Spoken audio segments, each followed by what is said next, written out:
महात्मा बाबा श्री मलूकदास जी महाराज साहब की जेते बाजे गुरु प्रताप से माया मोह विकार कह मलूक गुरु कृपा से उतरा भवजल पार। जेते बाजे गुरु प्रताप से माया मोह विकार कह मलूक गुरु कृपा से उतरा भवजल पार। यह बाबा मलूकदास जी महाराज की वाणी है। संतों के इतिहास के बारे में पूरा पता नहीं चलता, इसके कई कारण हैं। क्योंकि उस वक़्त के जो हिस्टोरियंस थे, इतिहासकार थे, उन्होंने तो इन महात्माओं को समझा तक नहीं। फिर इन महात्माओं की भी इस तरफ कोई रुचि नहीं थी। तो जो कुछ लिखा गया इनके बारे में, इनके जाने के काफी मुद्दत के बाद लिखा गया। आपके जीवन की रूपरेखा अगर मिलती है तो आपके सेवकों के कुछ लेख हैं और फिर आपकी वाणी है। पता लगता है कि आज से करीब 400 साल पहले यूपी में इलाहाबाद डिस्ट्रिक्ट के एक गांव कड़ा के अंदर पैदा हुए। ये होनहार महात्मा होते हैं, इनके लिए हम सुनते आते हैं कि इनके बचपन के अंदर ही विशेष गुण होते हैं। आपके अंदर क्या गुण थे कि साधुओं के संगत के शौकीन थे, साधुओं की सेवा करने में चुस्त रहते थे, बल्कि हालत ये थी कि सबकी सेवा करना चाहते थे। एक बार गली के अंदर कूड़ा, कांच, कचरा इकट्ठा करके कोने में रख रहे थे, तो वहां से एक साधु निकला। साधु ने इस बच्चे को गौर से देखा। बाबा मलूकदास जी महाराज की बाहें बड़ी लंबी थी, घुटनों तक जाती थी। उस साधु ने पूछा, क्योंकि जौहरी हीरे की परख जानता है कि ये किसका लड़का है। कहने लगे, भाई सुंदरदास जी पास रहते हैं, उनका लड़का है। साधु ने कहा, उनको बुलाओ। जब बुलाया तो कहने लगे, भाई देखो, मालिक की तेरे ऊपर बड़ी कृपा है। आगे ये बच्चा चल करके महान साधु बनेगा, इसलिए पुत्र भावना से इसको नहीं देखना। जैसे जैसे समय निकलता गया, आपकी टोटल रुचि आध्यात्मिक हो गई। बड़ी रोचक वार्ताएं इनके बचपन के समय की मिलती है। कुछ साधु मिले, उन्होंने भोजन के लिए कहा, तो मलूकदास जी जो अब छोटे थे, कहने लगे कि महात्मा जी यहां आप बैठो, मैं सामग्री ले आता हूं। भंडार घर की चाबी मां के पास, वो देगी नहीं। साधुओं को कह के आया है, भंडार घर की को सेंग लगाता है, सुराख बनाता है, उसके अंदर जाकर के सामग्री निकाल करके उनको खाने को देती। जब माता भोजन के समय अंदर गई, देखती है बर्तन खाली। कहने लगी ये मलूका घर के अंदर शैतानी करता रहता है। जब मलूकदास जी महाराज आए तो कहने लगे, भाई तुम किस किस को खिलाते फिरते हो? माता पिता को भूखा मारते हो, लोगों को खिलाते फिरते हो, भंडार घर में कुछ नहीं है। तो मलूकदास जी कहने लगे, अम्मा मैंने तो आपका कुछ भी नहीं लिया, आप मुझे चल के बताओ। जब गए तो बर्तन पहले से ज्यादा भरे हुए थे। अनेक अनेक ऐसी घटनाएं आपके बचपन और किशोर अवस्था की मिलती है। साधुओं की निरंतर खोज करते रहे, परम प्रकाशी परम दयालु शब्द स्वरूपी महात्मा मिले, लेकिन अन्य महात्माओं की तरह उसकी पूरी जानकारी नहीं। कहा जाता है कि उनका शुभ नाम विठल जी महाराज था, लेकिन आपने अपने वाणी के अंदर, आज भी जो वाणी हम सुनेंगे उसमें अपने गुरुदेव की मुक्त कंठ से महिमा करते हैं, करते करते थकते नहीं है। इन्होंने इनके ऊपर नाम का रंग चढ़ाया, भक्ति का रंग, खूब रंग दिया, अपना रूप बना दिया। और कोई समय था जब यूपी के अंदर मलूकदास जी महाराज की बड़ी छाप थी, बड़े चोटी के महात्मा माने जाते थे। हजारों आदमी जिज्ञासु प्यासी आपके चरणों में आकर के प्यास मिटाते थे। उस महात्मा के वाणी को हम कभी कभी सुनते हैं। आज इनके कुछ दोहे हैं, साखियां हैं जो हम सुनने लगे हैं। आप प्रारंभ कर रहे हैं, जीती बाजी गुरु प्रताप ते, माया मोह विकार।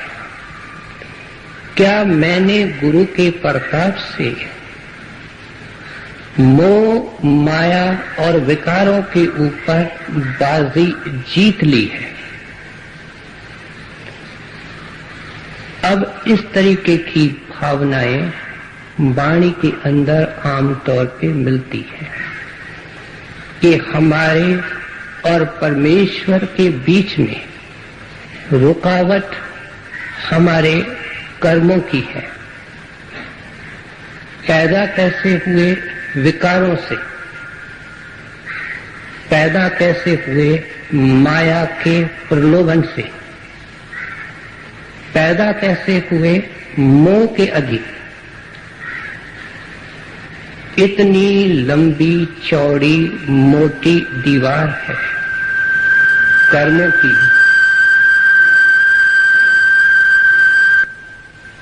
कि हमको वह शायद नजर नहीं आता।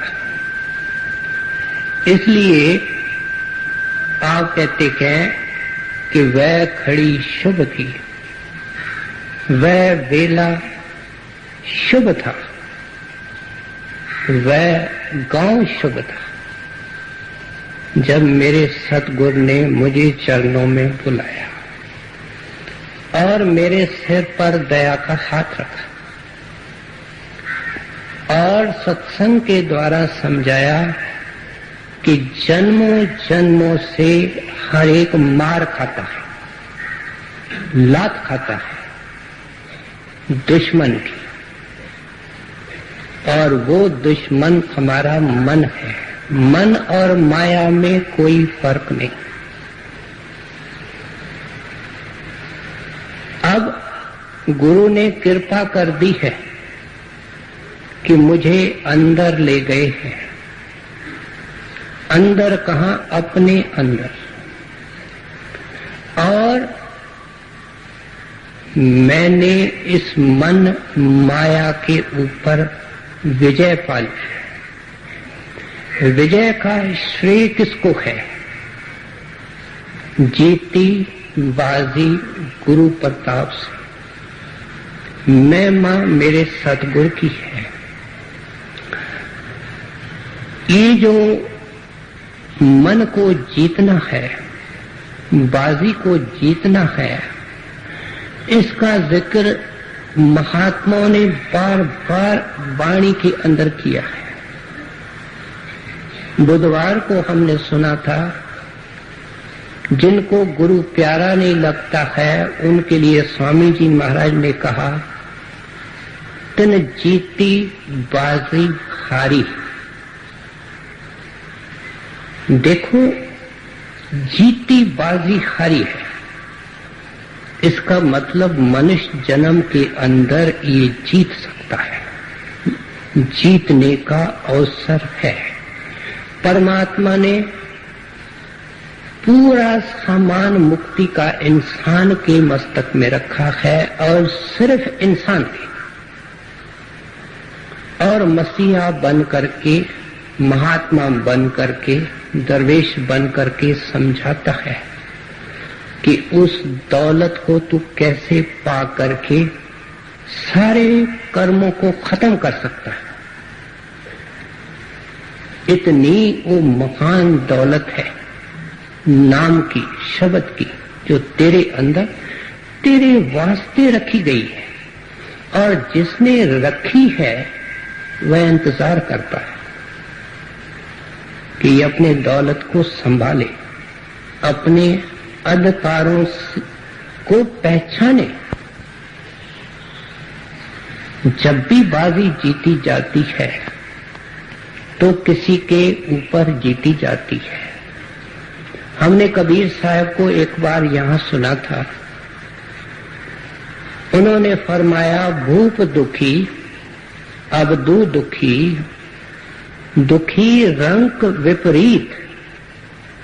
ये दुनिया की तस्वीर कि चोटी पर भूप राजा दुखी, लैडर के नीचे रंग जिसको खाने पीने की परेशानी, इनके बीच में सब लोग दुखी। अबदू इसलिए जोड़ दिया कि जो संन्यास लेते हैं, जो बाहर का त्याग करते हैं। कह कबीर ये सब दुखी, सुखी संत मन जीत। संतों ने मन को जीता। मन को जीतना क्या है? मन को बस करना। मन को जीतना, मन को बस करना क्या है? इसको शब्द के साथ जोड़ना। और आत्मा और मन जब शब्द के साथ अंतर में जुड़ते हैं तो सतगुरु की कृपा से त्रिकुटी छूट जाती है, ब्रह्म नीचे रह जाता है। मन एक महान राजकुमार है, ब्रह्म का पुत्र है, ज्योत स्वरूप है। मन का रूप विषय विकार नहीं है, मन का रूप काम क्रोध नहीं है। मन का भंडार भी बहुत ऊंचा है। धीरे धीरे मन को शांति वहां मिलती है। यहाँ जो मन शांति ढूंढ रहा है वो जन्मों युगों की भूली हुई शांति, अपने भंडार की, ब्रह्म की, उसकी तलाश कर रहा है। शक्लों में, पदार्थों में, विषयों में, विकारों में। नतीजा कि अपनी हस्ती खो बैठा। अब प्रोसेस रिवर्स होती है।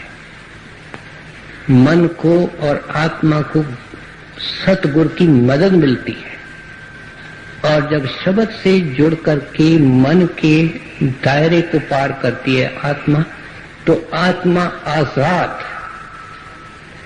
जैसे तोते के पिंजरे की खिड़की सदा के लिए खुल गई है। फिर घर के दरवाजे भी खुल गए। जब आंखों से ऊपर गया तो इस शरीर के पिंजरे की खिड़की खुल गई। जब ब्रह्म को पार किया तो घर के दरवाजे भी खुल गए। आकाश में उड़ना शुरू हो गया आत्मा का। ये मन को जीतना है। कबीर साहब कहते हैं, भाई सुन, मन के हारे हार है।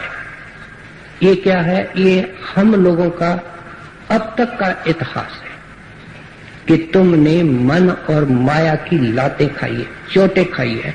अफसोस तो इस बात का है कि जिसकी लात खाता है उसके पैर को चूमता है। इतनी दुर्गति हो गई इंसान की। संत आते हैं कि इसको ठिकाना दे, सहारा दे, इसको समझाएं कि तू क्या है। सो इसलिए कबीर साहब कहते हैं, सारी दुनिया मन के कारण हार चुकी है। क्या इंसान के जामे को बर्बाद कर रही है, और ये जामा, ये शरीर सफल हो सकता है मन के जीते जीत। अगर जिसने मन को जीता है, किसने जीता है? सुखी संत मन जीत ऐसा मिले, हमारे को सहारा दे, हम पूरा यत्न करें, तब इस भव सागर को पार कर सकते हैं। ग्रंथ साहब के अंदर गुरु अर्जन देव महाराज ने वाणी के अंदर कुछ शब्द लिखे हैं। मैं अर्ज करना चाहूंगा कि सभी महात्माओं ने वाणी लिखी है और उसका नाम रखा है सूरमे का अंग। कबीर साहब के वाणी में सूरमे का अंग है, सूरमे के ऊपर साखियां तुलसी साहब ने लिखी है। स्वामी जी महाराज ने जगह जगह सूरमा किसको कहा है? जिन्होंने मार मन डाला उन्हीं को सूरमा कहना। कहते हैं वो बहुत दुश्मनों का दुश्मन, उसके ऊपर जो विजय पाता है वो सूरमा है। तो मैं अर्ज कर रहा था, गुरु साहब ने सतगुरु को अपने वाणी के अंदर पहलवान से तशबीह दी, और लिखते हैं कि जैसे पहलवान अपने एक शागिर्द को कुश्ती सिखाता है और अखाड़े में ले जाता है, उससे पहले उसको हिदायत करता है कि तुम पहलवान बनने लगे हो, तुम भोजन पौष्टिक खाओ, अच्छा खाओ। पहलवान शराब नहीं पीते और उनको ब्रह्मचर्य के आमतौर पे पालन करने की हिदायत की जाती है। बाहर के पहलवान, और उनको खुद पहले ले जाता है और उनको समझाता है कि जो तेरे से लड़ेगा या जिससे तुमको लड़ना है वो क्या क्या दाव पेच करेगा, क्या अटकलें, क्या चालें करेगा, तेरे को उन चालों को, चालाकियों को कैसे विफल करना। और कैसे उसकी पीठ जमीन से लगानी है। इस ट्रेनिंग के दौरान में वह चोटें बहुत खाता है शागिर्द, लेकिन अगर एक ग्रेड का पहलवान होता है तो किसी वक्त उसका शागिर्द भी एक ग्रेड का पहलवान हो जाता है। गुरु साहब समझाते हुए कहते हैं कि सतगुरु सूरमा है और अपने शिष्य को मन माया से लड़ना सिखाता है। लड़ाई के परमार्थ में दो मोर्चे होते हैं, क्योंकि हम संसार में अभी मौजूद हैं, इसलिए एक बाहर का मोर्चा होता है। बाहर का मोर्चा क्या है? 1 लाख ऊंचा। जिसका बाहर का मोर्चा सही नहीं, वो अंदर के मोर्चे में शिव नेत्र में आंखों के बीच में लड़ाई लड़ नहीं सकता। आगे समझाते हैं, इसलिए कहते हैं 1 लाख ऊंचा, आंख निर्मल, नैन नीचे, रिश्वत नहीं लेनी है। अपने ही नाम के धुन में रहना, हाथ जोड़ना, सीधा होकर के रहना। कोई ऐसा महात्मा मिला जिनकी वाणी हम यहां बारी बारी सुनते हैं, जिसने ये हिदायत नहीं की? सब करते हैं। कहते हैं फिर मोर्चा यह है, क्योंकि मन की बैठक यह है, यहां लड़ना पड़ेगा। और लड़ने के लिए सतगुरु सूरमा ऐसे हथियार देता है जो उसके ट्राइड हथियार है, अचूक बाण है, और वह सिमरन है, वह ध्यान है। कहते हैं मन यहां बैठना पसंद नहीं करेगा, सतगुरु का बल लेकर के उसको बिठाओ, नाम के कमाई के पीछे पड़ो। धीरे धीरे उनके दया से, तेरे मेहनत से ये काम बस सवाब हो जाएगा। जब तू अंदर जाएगा, मलुकदास जी महाराज कहते हैं, अंदर तेरे को नक्शा नजर आएगा पार ब्रह्म में कि तुम्हारा पिछला इतिहास प्यारा क्या है। उस इतिहास को मलुकदास जी महाराज देख रहे हैं और दिखाने वाले का परोपकार भी उनके सामने है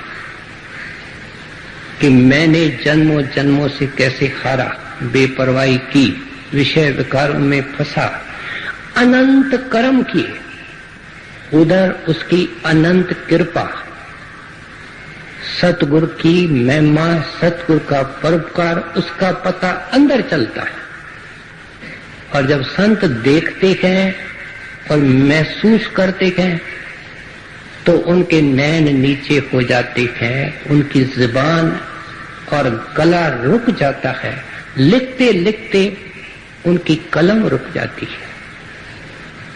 मलुकदास जी महाराज इस हालत में है, क्या पहले वाला इतिहास उनके सामने, बदला हुआ इतिहास उनके सामने, दोनों की तुलना करके हमको समझाते हैं।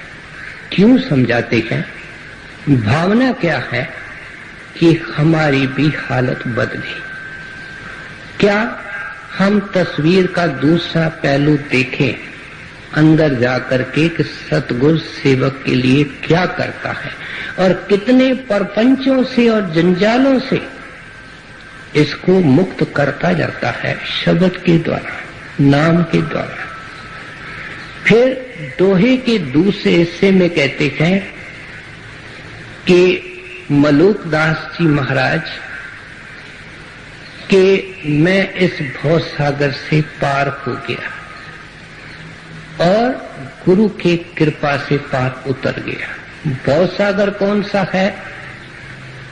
ये दुनिया उस भव सागर का इस साइड का किनारा है। ये दुनिया किनारे के इस तरफ, उस किनारे के पीछे सचखंड है। बीच में भव सागरी है, मन का, माया का, काल का, महाकाल का। कहते हैं सारे भव सागर से मुझे पार कर दिया। एक चीज समझाना चाहते हैं कि सतगुरु जिसकी मैं महिमा करता हूं, जिसने पूरा भव सागर पार करवा दिया, प्यारे ऐसे साधु महात्मा दरवेश की खोज करो, उनकी शरण लो। अगर भव सागर के रास्ते का महात्मा होगा, आराम मिलेगा, शांति मिलेगी, लेकिन उस अजर अमर अविनाशी पद में नहीं जाओगे जहां से वापस आना नहीं होता। लंबे लंबे सफर होते हैं और बीच में रेस्ट हाउस आते हैं, सर्किट हाउस आते हैं और बड़े खूबसूरत होते हैं।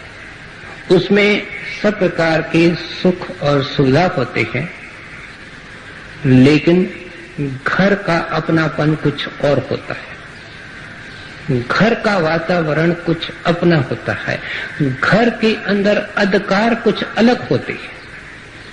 कहते हैं प्यारा रास्ते का महात्मा मिलेगा तो सर्किट हाउस में बिठाएगा, रेस्ट हाउस में बिठाएगा, आराम है, लेकिन घर नहीं है।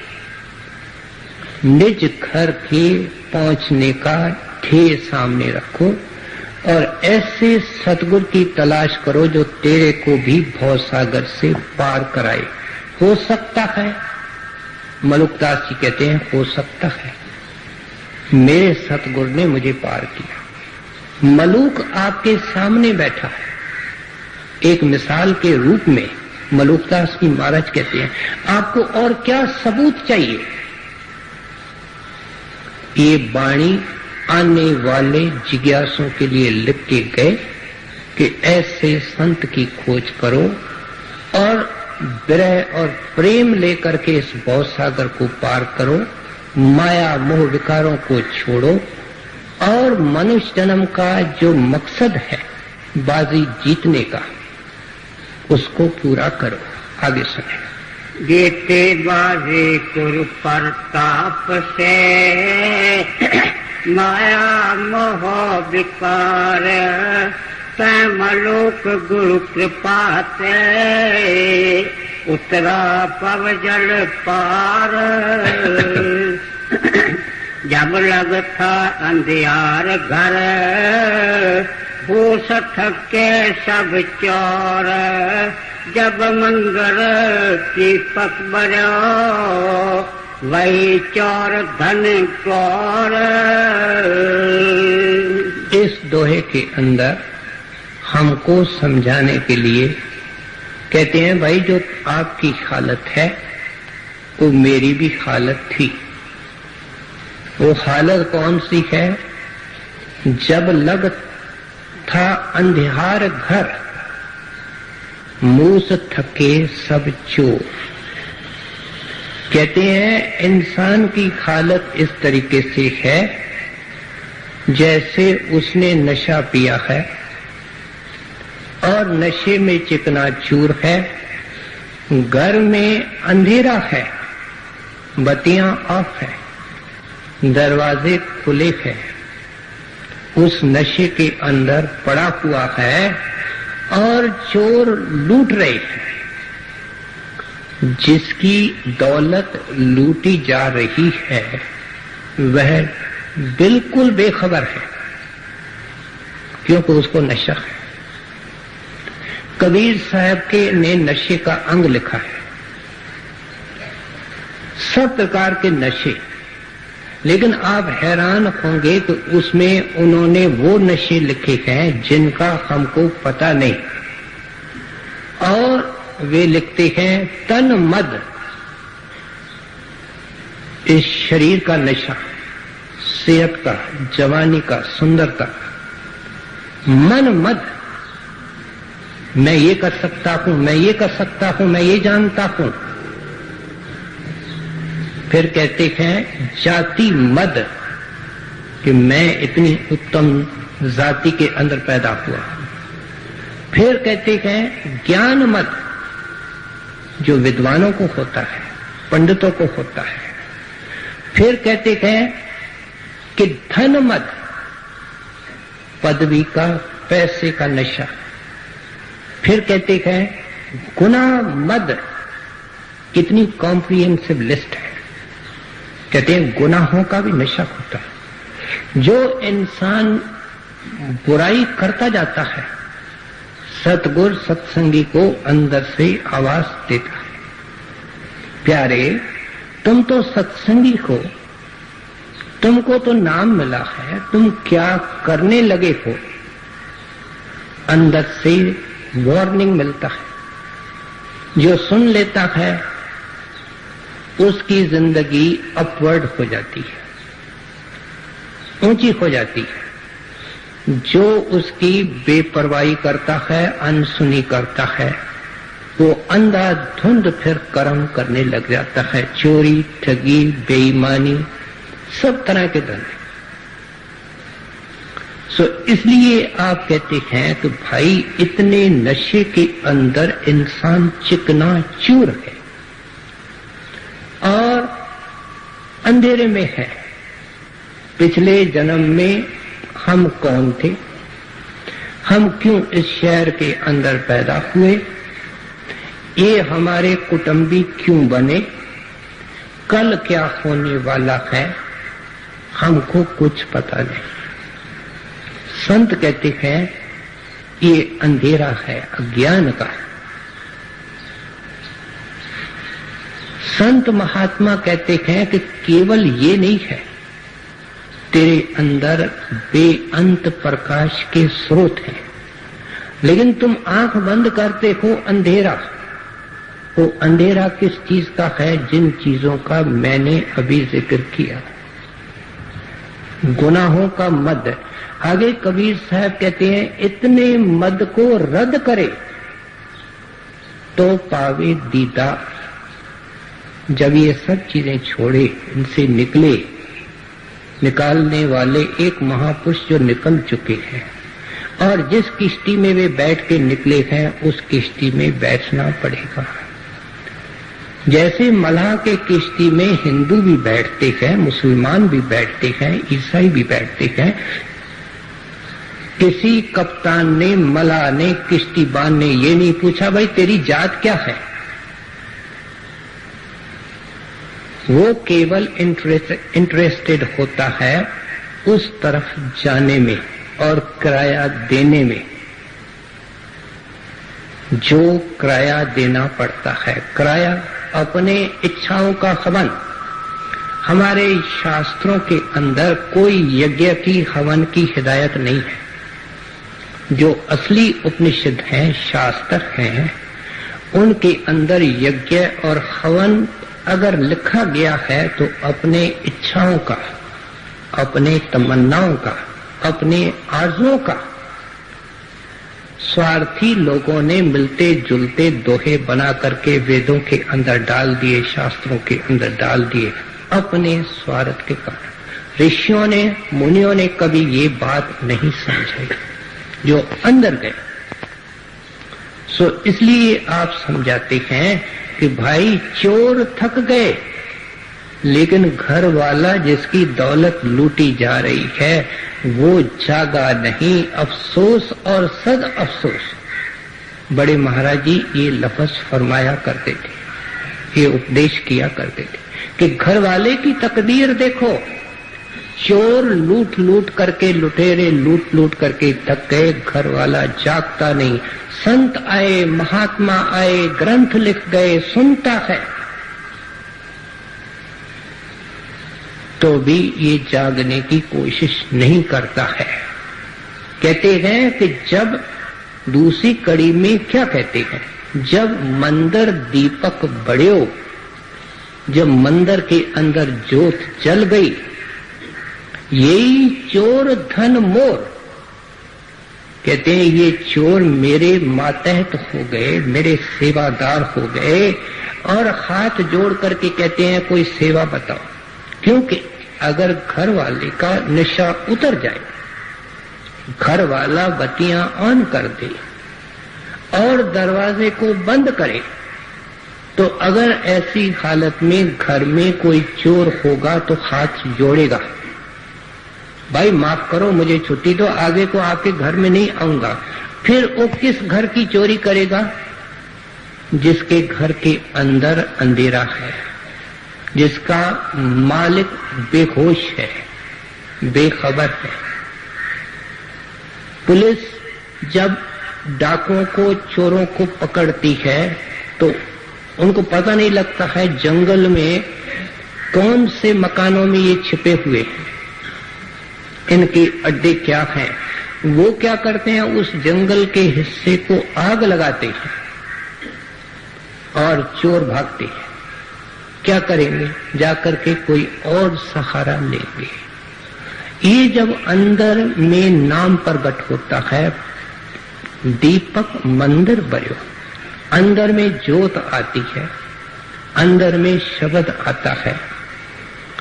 खूब इसके लिए मेहनत करनी पड़ती है। यहां जब हम उस दानी के दरवाजे में खड़े होते हैं और दान मांगते हैं, दोनों बातें जरूरी हैं। दानी का दरवाजा सोज और प्रेम से दान के लिए अरदास।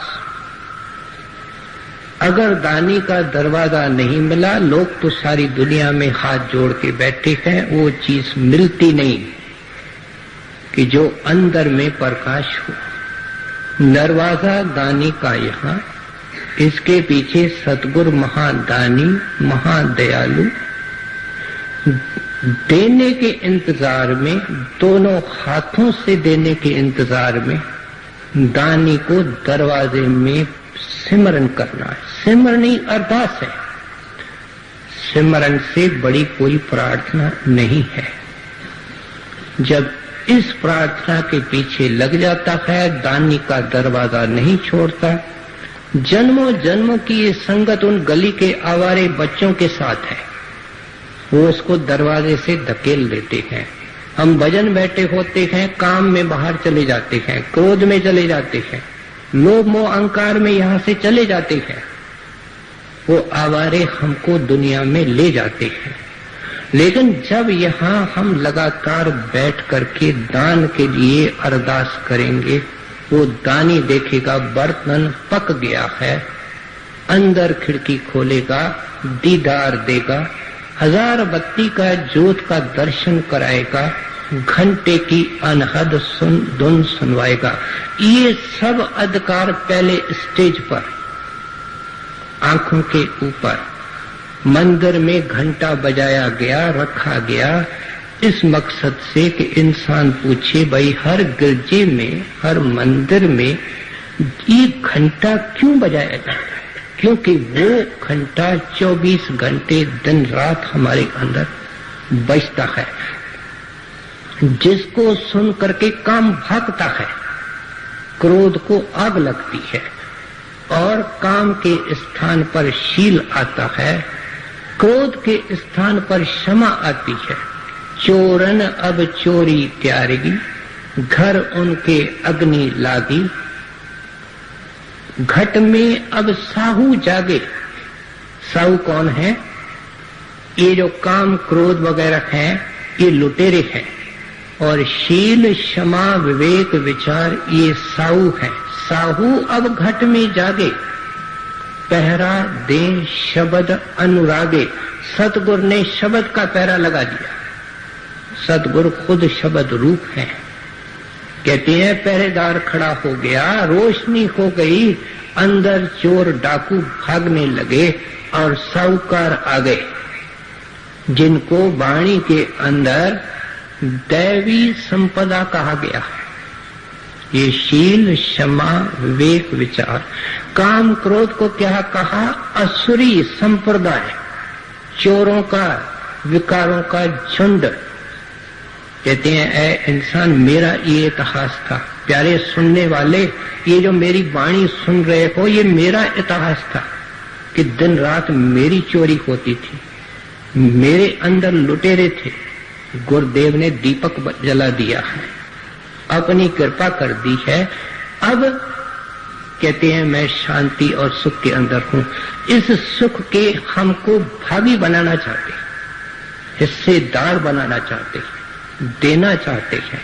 अगर ये अपने ख्याल को ऊंचा करके महात्माओं की संगत करके उस दानी के दरवाजे में बैठ करके दान के लिए अरदास करे, क्या सिमरन ध्यान करे। जब लगता अंधियार घर मूस थके सब चोर, जब मंदिर दीपक बरो वही चोर धन गौर, मन जीते बिन जो करे साधन सकल कलेश, तिनका ज्ञान अज्ञान है नहीं गुरु उपदेश। अब कहते हैं ये हर सत्संग में आता है, क्योंकि पहले हम जन्मों जन्मों के कर्म धर्म पूजा पाठ पता नहीं कहां कहां हम जानते हैं, लेकिन जाते क्यों हैं? कभी हमने सवाल पूछा?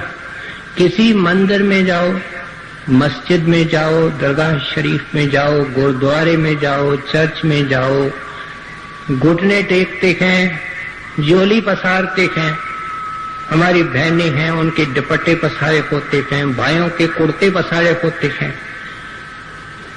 मांगते क्या है कि लड़का बीमार है उसकी बीमारी दूर हो, मुक्तमा है वो हमारे हक में जाए, ये संकट है ये दूर हो। वो मालिक नहीं चाहते, बिल्कुल नहीं चाहते। हम उनके अंदर हैं, हमने वहां खड़े होकर के भी दुनिया चाहिए है, इसलिए दुनिया में मौजूद है। हम कान खोल करके मलुकदास जी महाराज की बात को सुने कि तेरे दुनिया के अंदर मौजूद होने का कारण क्या है। ये झकझोले जो तू देख रहा है, क्योंकि तुमने परमात्मा को नहीं चाहा है, तुमने अनेक अनेक साधन उसके नाम पर किए हैं, लेकिन तुमने उस राम को सस्ता समझा है। वो इतना सस्ता नहीं है। हजूर महाराज कई बार मौज के घाट के अंदर आकर के रोचक वार्ताएं सुनाते थे कि लोगों की हालत क्या है।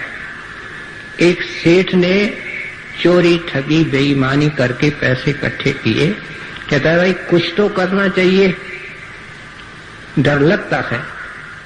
उसने एक दीपक में तेल डालना और कोई मंत्र था, जाप था, उसको आंख बंद करके जपना, अटकल से तेल डालता था कि 15-20 मिनट में तेल खत्म हो जाए और जाप उसके साथ खत्म हो जाए।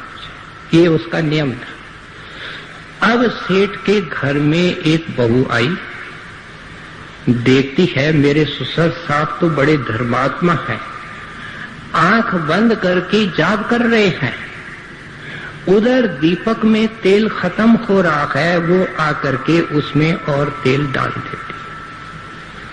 सेठ साहब ने आंखें खोली, देखता है कि दीपक अभी जल रहा है, समय भी हो गया, लेकिन दिल पर पत्थर रख करके ख्याल दुकान के धंधे के घूम रहे हैं। बैठ गया।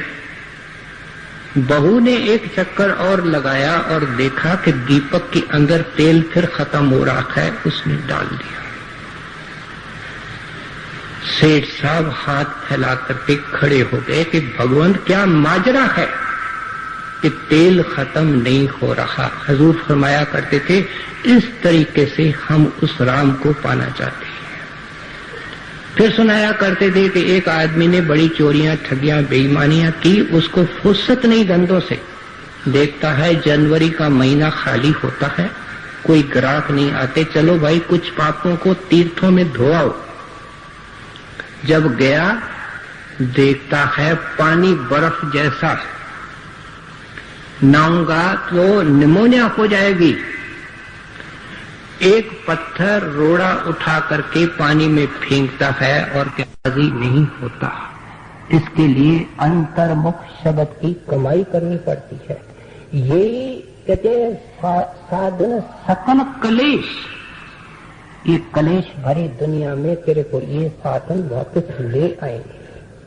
वो साधन जैसे मन जीता जाता है और जतन से ये नहीं माने धुन सुनकर मन समझाई। वो जो घंटे की धुन है अखंड, उसको देख करके मन कहता है मैं भूला था, मैं बिगड़ गया था, मैंने बाप का गोद छोड़ दिया था, राजकुमार होकर के मैंने आवारों की दोस्ती की थी। कब कहता है? धुन सुनकर मन समझाई और जतन से ये नहीं माने। तो इसलिए मलुकदास जी उस तजुर्बे को जो प्रत्येक सप्ताह को हम करीब करीब सुनते हैं कि सिर्फ नाम की कमाई जिसका भेद पूरा सतगुरु देता है, वह हमको मन और माया के दायरे से परे ले जा सकती है। मन देते क्यों कर साधन सकल कलेश, इनका ज्ञान अज्ञान है, न गुरु उपदेश। जहाँ जहाँ बच्चा फिरे तो फिरे गाए, कै मलुक जा सजन धर्म जाए। कहते हैं संत कोई मामूली हस्ती नहीं है, वो राम की जान है, वो परमात्मा की जान है। जैसे एक इकलौता बच्चा होता है, आशाओं का मरकज, नेकियों का भंडार और आज्ञाकारी, उसमें पिता की जान होती है। सतगुरु सचखंड का वासी वहाँ का खुशी, वहाँ का आनंद छोड़ के यहाँ आता है, यहाँ के ताने मैंने देखता है, सर्दी गर्मी देखता है, और ये क्या मल मूत्र की दुनिया है उसमें रहता है। तो सत्पुरुष उसके अंदर सत्पुरुष की जान और प्राण होते हैं। ये स्वामी जी महाराज कहते हैं वे हैं सत्पुरुष की जान। शरीर दो है, सत्पुरुष की जान संत में है। मलुकदास जी कहते हैं संत मामूली हस्ती नहीं होते, वो खुद परमेश्वर होते हैं और जुदा लगते हैं क्योंकि यहाँ देह के अंदर है। लेकिन है क्या? कहते हैं जहाँ जहाँ संत जाता है, रमैये को उसके पीछे पीछे साथ साथ जाना पड़ता है। और मिसाल दे रहे हैं कि जैसे गाय का छोटे बछड़े के साथ नेह होता है, अगर बछड़ा कहीं चले जाए उसका खाना पीना छूट जाता है, वो उसके पीछे पीछे जाती है। हजूर महाराज कराची गए पाकिस्तान से थोड़ा समय पहले, तो लाहौर मेल में लाहौर से बैठे, संगतें थोड़ी थी और गाड़ी में स्टेशनों पर टाइम निश्चित होता है, संगतें आती थी। जहाँ थोड़ा स्टॉपेज ज्यादा होता तो महाराज जी नीचे भी आके दर्शन देते। करते करते वो लाहौर मेल कुछ मिनट हर एक स्टेशन पर लेट होती गई। मिंटगो मरी पर जब गाड़ी आई, ये सब इलाका इस वक्त पाकिस्तान में, तो वहां कुछ देर गाड़ी रुकनी थी। उन्होंने महाराज जी की कुर्सी लगाई, दरी बिछा दी, संगत बैठ गई। उसके अंदर कोई ऐसी महान विरही और निर्मल आत्माएं थी जो जार जार रो रही थी। क्यों रो रही थी? कि चांद चमक रहा है, सूरज चमक रहा है, अब थोड़ी देर में छिप जाएगा, महाराज जी चले जाएंगे। और नतीजा क्या हुआ कि इंजन में नुक्स आ गया। प्रेम तो ऐसी चीज है कि इंजन तो लोहे की है, वह तो सूरज और चांद को भी खड़ा कर सकता है। परमेश्वर को प्रेम खड़ा कर देता है। भक्त ऐसी अवस्था में जाता है। और नतीजा ये हुआ कि गाड़ी चलते चलते 1 घंटा लेट हो गई। जब सिंध के बॉर्डर पर आई तो पहली स्टेशन रहीम यार खान थी। वहां उग्रवादी थे, उन्होंने रेल की पटड़ियां और फिश प्लेट्स को नीचे ऊपर करके मिट्टी के साथ दबा दिया था। कि गाड़ी गिर जावे और हम लूट मार करें। उधर एक गुड्स ट्रेन खानेवाल से चली।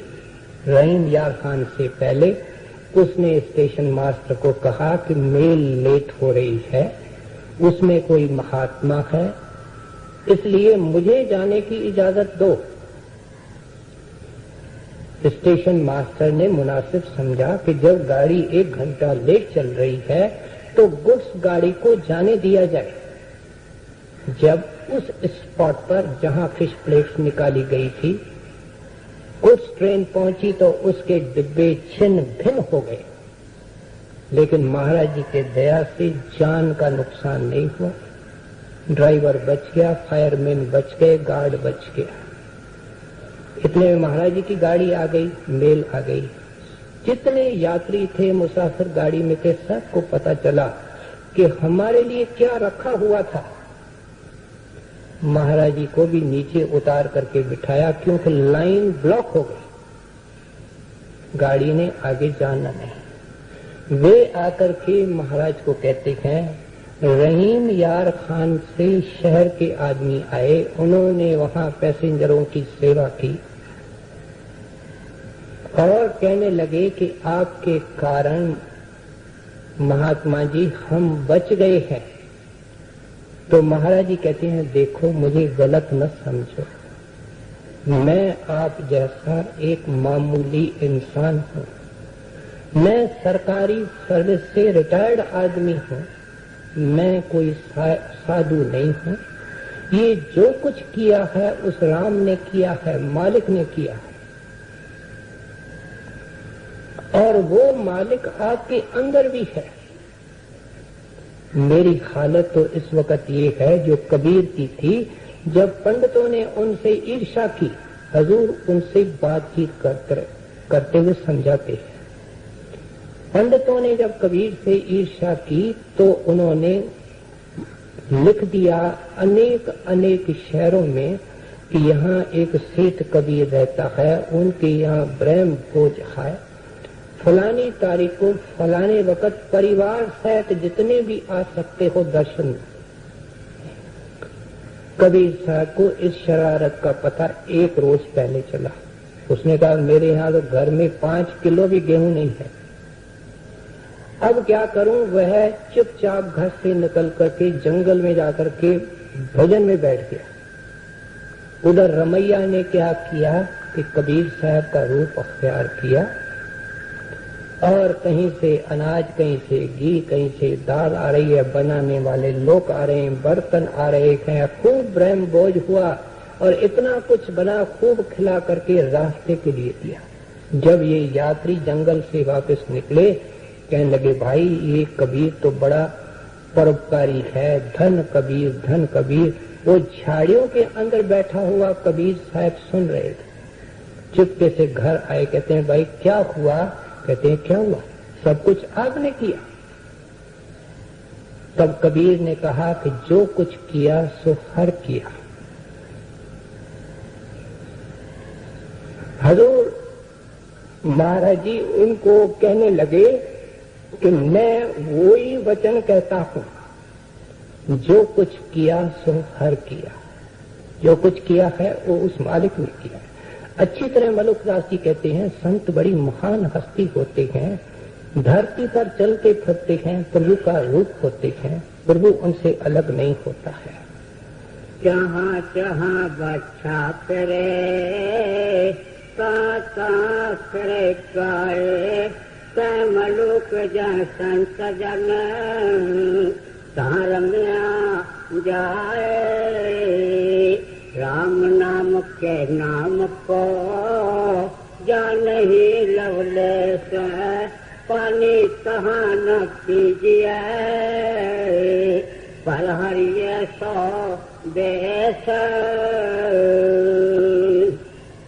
पीर सबन को एक से मूर्ख जानत नाहे, कोट तुम्हें पीर होए फाटा चुगे पीर होए, वेलकार कोए खाए।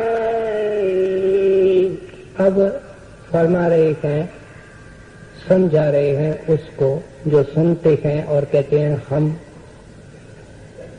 इस हालत में कैसे जा सकते हैं।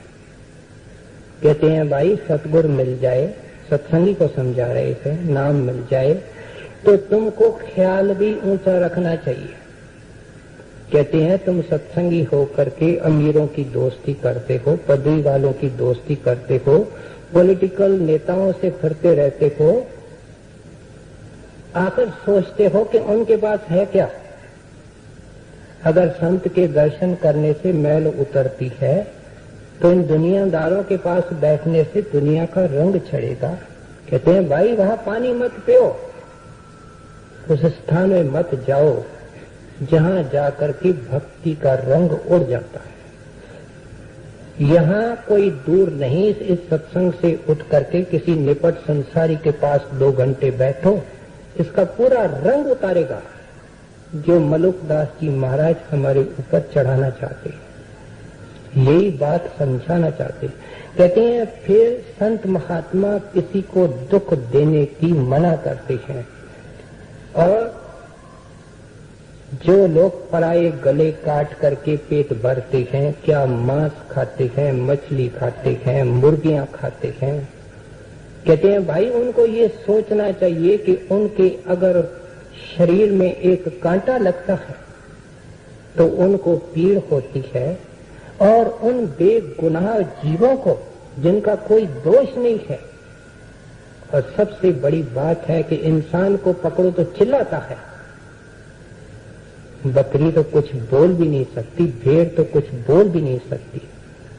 मलुकदास जी महाराज कहते हैं भाई जो खाते हैं वे उस जगह में जाकर के अपने आंखों से देखें जहां ये भेड़ और बकरियां काटी जाती है, कि उनकी हालत क्या होती है।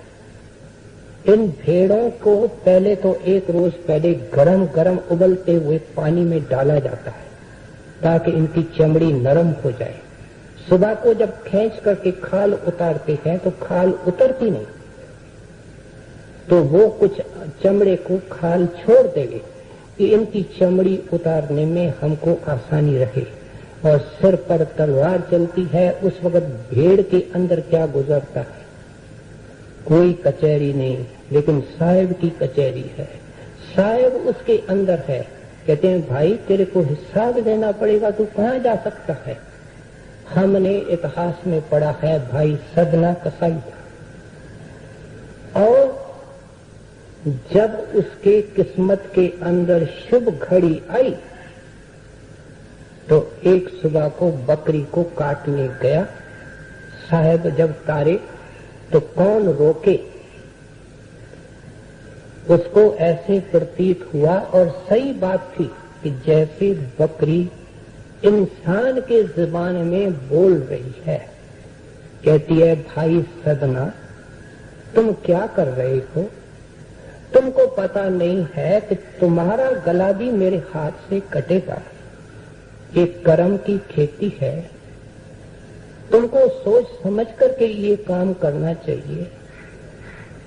इन वचनों ने भाई सदने कासाई की सारी जिंदगी बदल दी। उसको वैराग आया, और इतना वैराग आया और इतनी भक्ति की कि इतना पिछला धुंधला इतिहास था, लेकिन भक्ति का रंग चढ़ गया।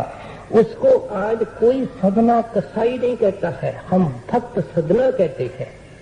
और ग्रंथ साहिब में गुरु अर्जन देव महाराज ने भाई सदने की वाणी को परवान करके उसके अंदर सम्मिलित किया। इसका मतलब गुरु साहब तायद कर रहे हैं, उसके अंदर कबीर साहब के वाणी के भी अंश हैं जिसमें मांस की मना है। तो इसलिए कहते हैं सारे दुनिया के महात्मा कहते हैं कि भाई तुम अगर किसी का गला काटते हो तो तुम्हारा भी काटा जाएगा। जो कहता है कि मैं नहीं काटता, काटने वाला कोई और है, मैं तो सिर्फ खाता हूं, वो बहुत गलती में है। अंग्रेजों के यहाँ एक रिवाज है कि गुड फ्राइडे को कोई मांस नहीं खाता, और उस दिन कोई मांस कटता भी नहीं। काटने वाला जिम्मेवार है, खाने वाला जिम्मेवार है, उसके लिए जो पैसा देता है वो भी जिम्मेवार है। तो इसलिए कहते हैं कि भाई अगर कोई खाएगा नहीं तो काटने वाला तो खाने वाले के लिए बनाता है। यूके में एक फर्म है जो एक साल के अंदर 30 करोड़ पशुओं और पंखियों को मारती है, बुचर करती है, और उनके पास औजार हैं।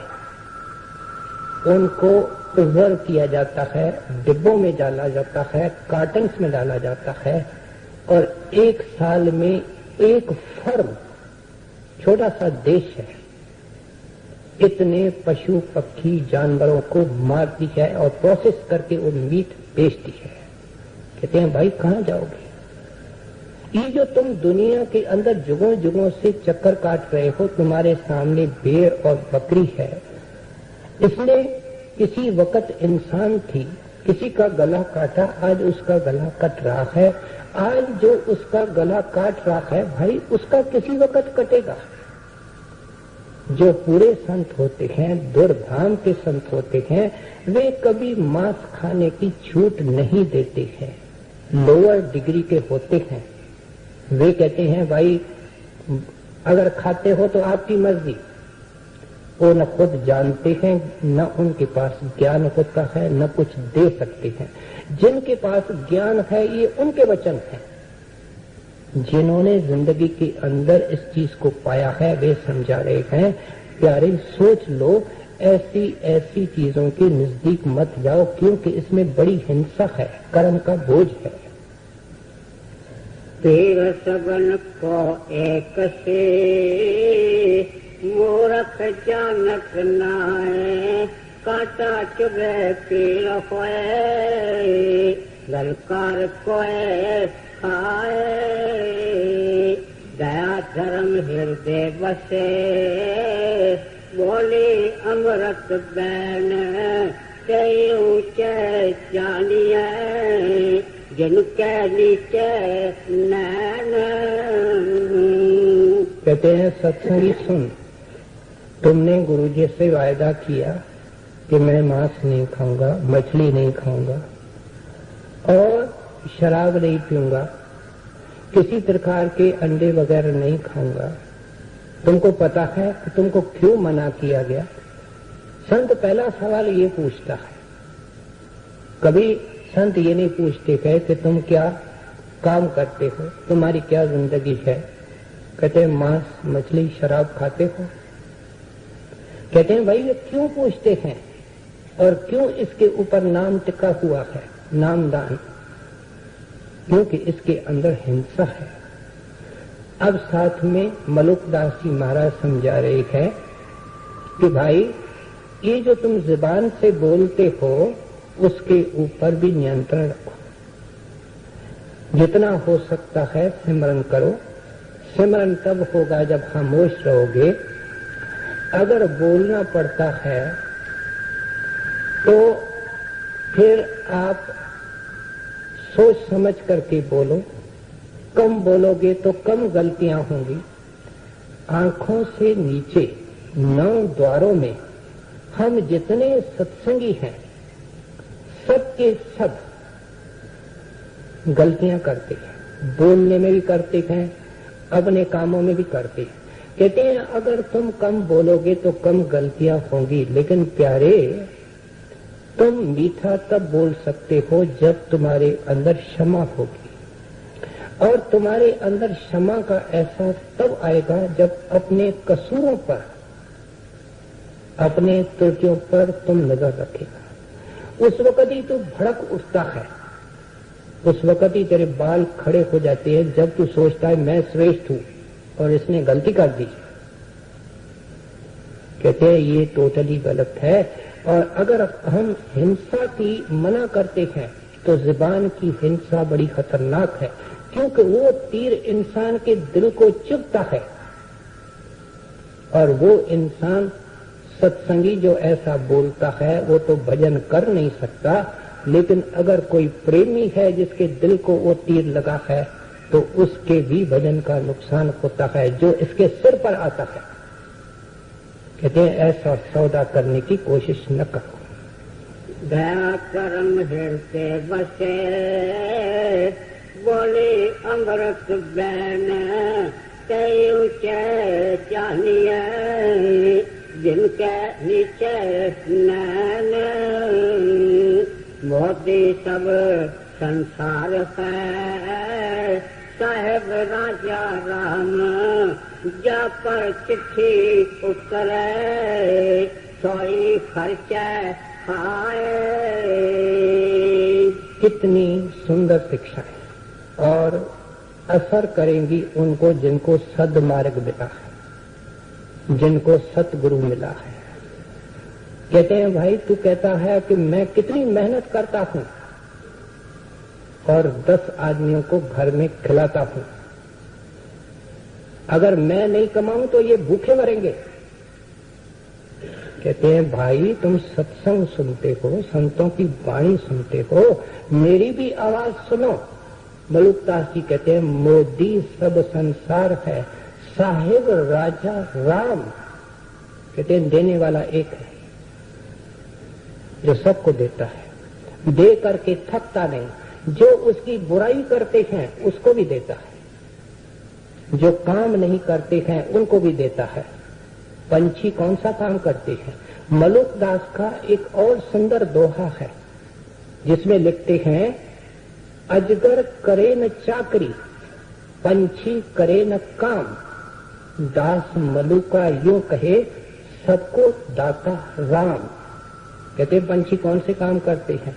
अजगर इतना भारी होता है कि चल फिर नहीं सकता, उसके मुंह में खुराक भगवान भेजता है, उसके आंखों में कशिश है, वो खुराक उसके पास अपने आप आती है। कहते हैं भाई तू किसी को क्या देने वाला, कमाने वाला, आज तुम्हारे पास शक्ति है, सेहत है, तू चलता फिरता है, ये किसने बख्शी है? तेरे को बुद्धि किसने बख्शी है? देखा जाए तो संसार के अंदर इन दिनों में बादल आ रहे हैं, हम देखते देखते रह जाते हैं, उनको बरसा तो नहीं सकते हैं। बादलों को भेजने वाला ही बरसा सकता है। अगर वो परमेश्वर धूप न देवे, ये सूरज न होवे, ये पवन न होवे जिसके ऊपर हम प्राणी हैं, हम श्वास ले रहे हैं, इन पवन के अंदर ऑक्सीजन पैदा करने वाला वो परमेश्वर है, वो शब्द है। कहते भाई तू करता क्या है? हमारे जो सोचने का होराइजन है वो ऊंचा करना चाहते हैं। कहते हायर स्किल से देखो, हायर हाइट से देखो। ये महात्मा बहुत ऊंचे स्थान से देखते हैं। कहते बंदा तो कुछ भी नहीं करता, सब कुछ वो साहेब करता है। समझाना क्या चाहते हैं? एक विशेष और आखिर में शिक्षा देते हैं, जा पर चिट्ठी उतरे सोई हर चीज खाए। कहते हैं भाई देता सबको है, लेकिन किसी किसी के को लाटरी मिलती है, हुंडी मिलती है। चिट्ठी का मतलब यह हुंडी है, उसको माया मिलती है। और वो क्या है कि ऐसे प्राणी के अंदर वो अपने याद भर देता है। वो आदमी परमात्मा के जुदाई के एहसास में दुखी होता है। वो इस संसार के रहस्य और भेद को समझना चाहता है कि इतना दुख और कलेश क्यों, कि छोटा और बड़ा क्यों। बच्चा पैदा हुआ, एक दिन के बाद मर गया। बच्चा पैदा हुआ, जन्म से अंधा है। बच्चे ने क्या दोष किया, माता पिता ने क्या दोष किया? जो इन सब चीजों को समझना चाहता है वही परमात्मा की जुदाई में बेकरार होता है कि मैं उसको पाऊं और समझूं कि इस रचना का राज क्या है। और राज का पता तब चलेगा जब रचना करने वाले को मिलेगा। कहते हैं जिसके ऊपर विशेष कृपा करता है। सत्संग में हम देखते हैं कि एक नया आदमी नाम लेता है, उसकी तरक्की होती है। एक वर्षों का पुराना सत्संगी है, वो पीछे अटकता है। इसमें ईर्ष्या नहीं होनी चाहिए, क्योंकि हमको पता नहीं वो आत्मा कहाँ से निकल के आई है, कौन सा बोझ लेके आई, वह आत्मा कहाँ से आई और क्या उसके क्रेडिट में है। शेख फरीद के यहाँ एक पुराना सेवादार रहता था और साथ साथ फिरता था, सेवा करता था, वर्षों तक की। अंदर में कुछ नहीं, एक नया आदमी आया, कुछ अरसे के बाद उसका ख्याल लग गया, इसने शेख फरीद को तंग करना शुरू किया कि हजरत ये कैसी दरबार है, हम आपकी सेवा कर रहे, संगत की कर रहे, वर्षों से कर रहे, कहते किसी वक्त जवाब दूंगा। एक दिन उनके साथ हो जा रहे थे तो सामने ईंटों का ढेर पड़ा था और एक छोटा 5-6 साल का बच्चा जिसमें कोई तमीज नहीं थी, बुरे भले की, उसको शेख फरीद साहब ने बुलाया। वो तो शेख फरीद को जानता भी नहीं था। उसने कहा बेटा देख, अपने मुर्शिद का नाम दिया, ये नहीं कहा मेरा मुर्शिद, उसका नाम दिया। कहते हैं उसके लिए उस ढेर से एक ईंट ले आ। लड़का गया और बहुत साफ सुथरी ईंट ले आया। फिर अपने लिए नहीं कहा, कहते हैं फरीद के लिए एक ईंट ले आ। वो बच्चा गया और फरीद साहब के लिए भी एक ईंट ले आया। बच्चे को कुछ पता नहीं क्या हो रहा है। फिर उसका नाम लिया जिसका ऐतराज था कि इसके लिए नाम लिया, इशारा नहीं किया कि इसके लिए एक ईंट ले आओ। वो रास्ते के अंदर ईंट का एक टुकड़ा था, उसको बच्चा ले आया। कहते हैं देख भाई, इसको किसने सिखाया? तुम्हारे समझ की कमी है। जितना जितना गुरु समान दया करता है, एक आदमी के ऊपर 1 लाख रुपया कर्जा, दूसरे के ऊपर 50,000, तीसरे के ऊपर 10,000। अगर आप 1 लाख रुपया तीनों को देते हैं तो सबके पास बचत एक जैसी नहीं होती। जो कुछ उसके पास है उसको देना पड़ता है। दया समान होती है। हमको पता नहीं हम कहाँ से आए हैं, इसलिए 2 शिक्षाएं एक साथ देते हैं। भाई अहंकार न कर, आज तुमको शक्ति और बुद्धि परमात्मा ने दी है, तुम सेवा कर रहे हो, और सत्संग में आकर के ईर्ष्या नहीं, जलन नहीं। जो मालिक करता है, सदगुरु करता है, उसके भाने में रह करके तू अपनी ड्यूटी कर, तू अपना फर्ज कर। देखो मलुकदास जी महाराज ने इतने सुंदर तरीके से समझा दिया अपने जाति तजुर्बे से कि मैं क्या था और संतों के शरण में जाकर के क्या बना।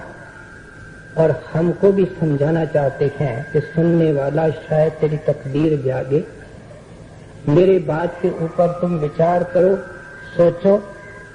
जो मैं कहता हूँ तेरे भले की कहता हूँ, अगर सोचेगा, विचारेगा, कुछ अमल करेगा तो तेरी हालत भी अच्छी हो सकती है, सुखमय हो सकती है। मोदी सब संसार है, साहेब राजा राम, जा पर चिट्ठी उतरे, सोए फर्श खाए।